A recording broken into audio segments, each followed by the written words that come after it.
dia mengajar, kita lihat bagaimana keadaan pengamalan agamanya.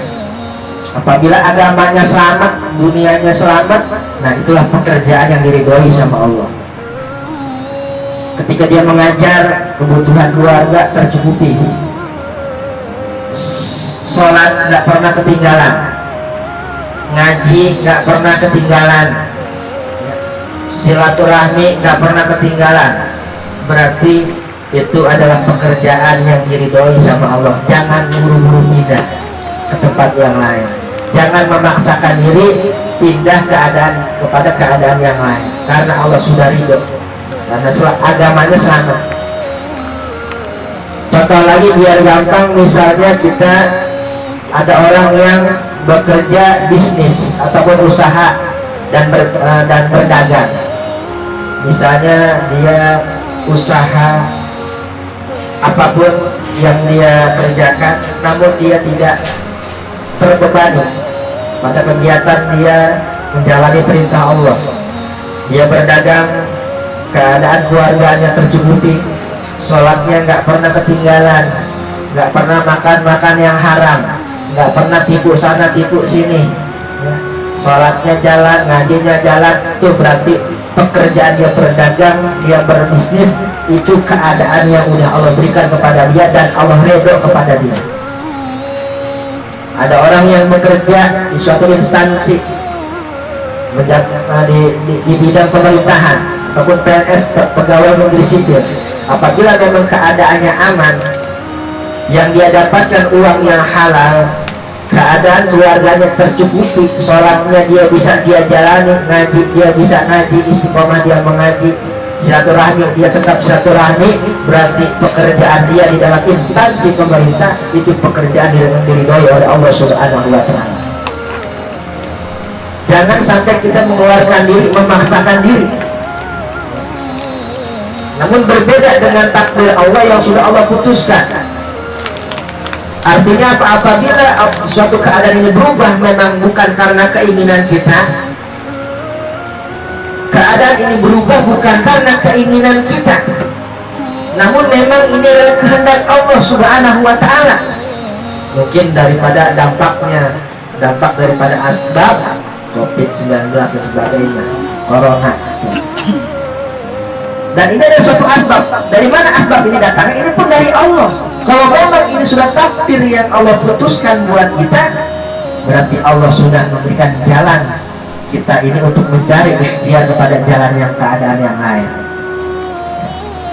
Suatu usaha buat kita mencari pekerjaan yang baik, usaha yang baik buat keadaan kita ini. Jangan sampai pekerjaan ini membuat kita lalai untuk menjalani perintah Allah. Jadi ini adalah suatu keadaan pekerjaan. Sampai keadaan kita ini misalkan susah, sesusah apapun keadaan kita mendapatkan takdir dari Allah, orang yang miskin misalnya, orang yang fakir. Orang miskin mah masih sempat makan, masih penting orang miskin mah. Kalau orang fakir mah lebih-lebih. Kalau orang miskin bahwa kadang cukup, kadang nggak cukup, kadang cukup, kadang nggak cukup. Kata orang fakir, ini orang yang nggak pernah cukup, yang mesti setiap hari dia dapat, misalnya harus mencukupi keluarganya 50.000, cuma dia dapatnya setiap hari 25.000. Setiap hari dia kekurangan. Memang orang fakir. Kalau memang keadaannya seperti ini, berat, namun sholatnya nggak pernah ketinggalan, ya.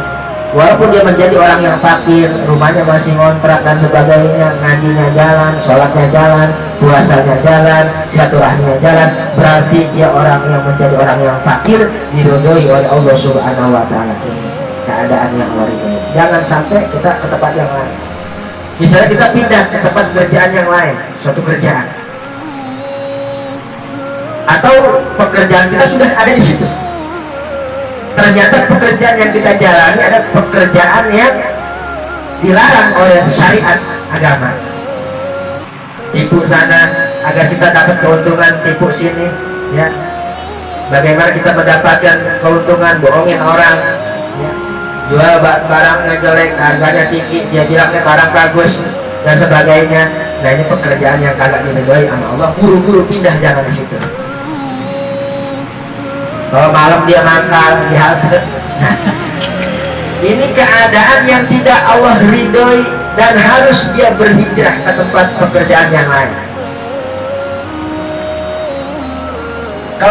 Kalau sudah pindah ke tempat yang lain, ternyata sholatnya, ibadahnya tepat waktu, istiqomah silaturahminya, ngajinya istiqomah, buat keluarga ya tercukupilah, makan mah ada, alhamdulillah. Berarti pekerjaan kita sudah mendapatkan ridho Allah. Jangan buru-buru pindah. Lalu masalah hati, kan kadang hati kita ini merasa kagak enak, atau bahasa kerennya galau. Apabila kita ini mendapatkan kesedihan, ya, kita ini dalam keadaan terpuruk dan hati kita ini jatuhnya, hati kita sedih. Kalau di dalam kitab ini mengajarkan jangan pernah kita berdoa kepada Allah, ya Allah hilangkan kesedihan saya. Jangan pernah berdoa hilangkan kesedihan saya. Tapi yang namanya kesedihan harus kita lawan. Harus kita lawan kesedihan.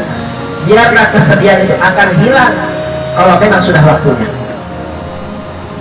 Biarlah kegalauan itu bakal hilang kalau memang udah Allah izinin hilang. Jangan kita paksain.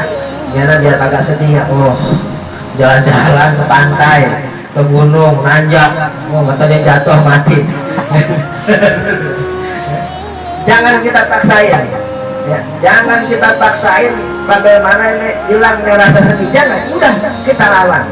Kita jalani, banyakin sholat, banyakin sholawat, banyakin berzikir. Nanti lama-lama rasa galau kita, ya, rasa terpuruk di hati kita, lama-lama pun kalau udah waktunya Allah bakal hilangkan. Karena yang namanya rasa sedih itu adalah makhluk Allah. Kan keadaan ini makhluk, ya, ada siang, ada malam, ada dingin, ada hangat, ada sedih, ada bahagia. Ini keadaan ini namanya makhluk. Pak bolak-balik, tetapkanlah hati kepada agamamu ya Allah. Karena memang hati kita kadang suka bolak-balik. Dan ini makhluk, keadaan ini Allah yang ciptakan. Macam aja sekarang musim corona, ini Allah yang ciptakan di keadaan. Nanti musim duren, rambutan, ya musim dukun, itu juga Allah yang ciptakan. Itu nama makhluk. Ada suatu keadaan yang Allah ciptakan. Nah inilah takdir yang harus kita terima dengan ikhlas.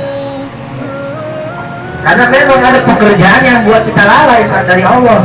Ternyata pas kita masuk gawean pekerjaan yang baru, putus semuanya. Satu rahmi nggak pernah ngaji, udah kagak bisa datang, sholat kadang bolos, kadang lalai. Nah ini udah lampu kuning kayaknya.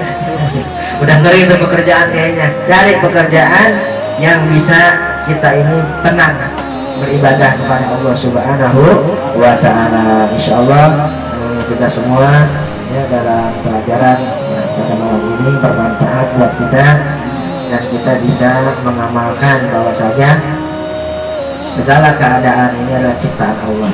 Segala kesedihan yang kita terima harus kita lawan, ya.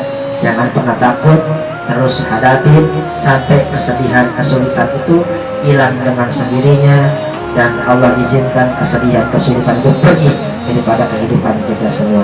Insyaallah, amin ya rabbal alamin. Marilah sama-sama kita tutup ta'lim kita ini dengan doa. Kifaratul majlis, subhanakallahumma wa bihamdika asyhadu an la ilaha illa anta astaghfiruka wa atubu ilaik. Assalamualaikum warahmatullahi wabarakatuh. Waalaikumsalam warahmatullahi wabarakatuh. Allah wa syafi'una habibullah wa maulana khalilullah